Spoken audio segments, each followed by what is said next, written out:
Баршаңызға қайырлы күн, достар. Бүгін сіздерге малина мен клубниканы мұздатқышта қалай қатыру керек және де осылай формасы бұзылмай, бір-біріне жабыспай әдемі болып шығады. Видеоны соңына дейін қараңыздар, сіздер де жасап көріңіздер.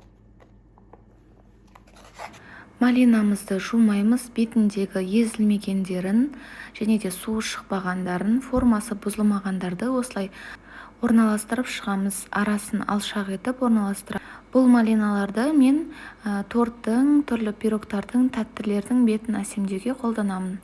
Морозильникке 12 сағатқа қалдырамыз. Морозильникте бір түн қалдырдым. Мінекей, байқасаңыздар, өз формасын жақсы ұстаған.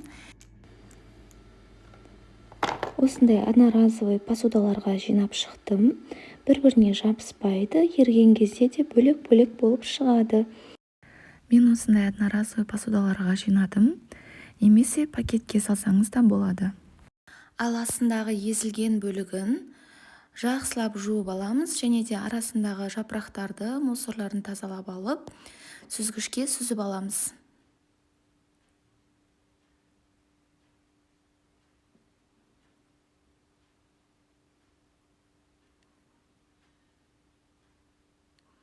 Ал енді таразға өлшеп көреміз.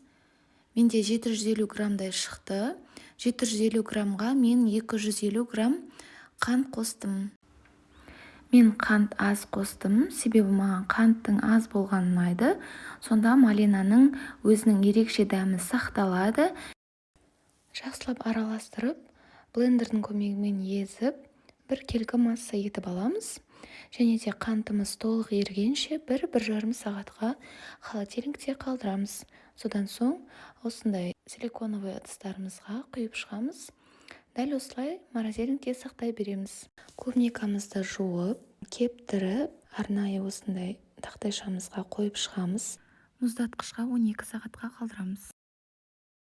Ал қалған бөлігін тазалап, мен езілген және езілмеген бөлігін 2 бөлікке бөліп алдым.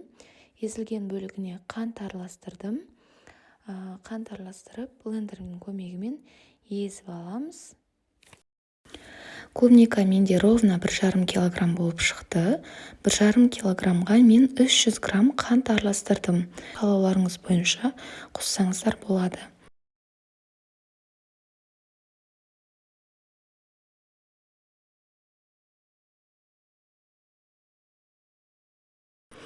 Блендермен езіп алдық, екеуін араластырып, қантымыз ерігенше 1-1,5 сағатқа холодильникке қалдырамыз.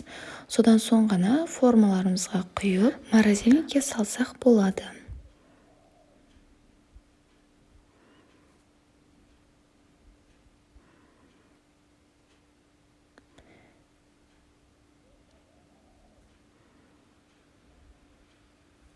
Мінекей, клубникамыз дайын. Енді мұздатқышқа салып, солай 1-2 жылға дейін сақтай береміз. Клубникамызды бүтіндей қатырғанымыз осылай болып шықты. Бір-біріне жабыспаған және де өз формасын ұстаған. Мен клубника мен малинаны дәл осылай сақтаймын қысқа. Ал сіз қалай сақтайсыз? Комментарийға жаза кетіңіз. Немесе дәл мен сияқты жасап көруге кеңес беремін.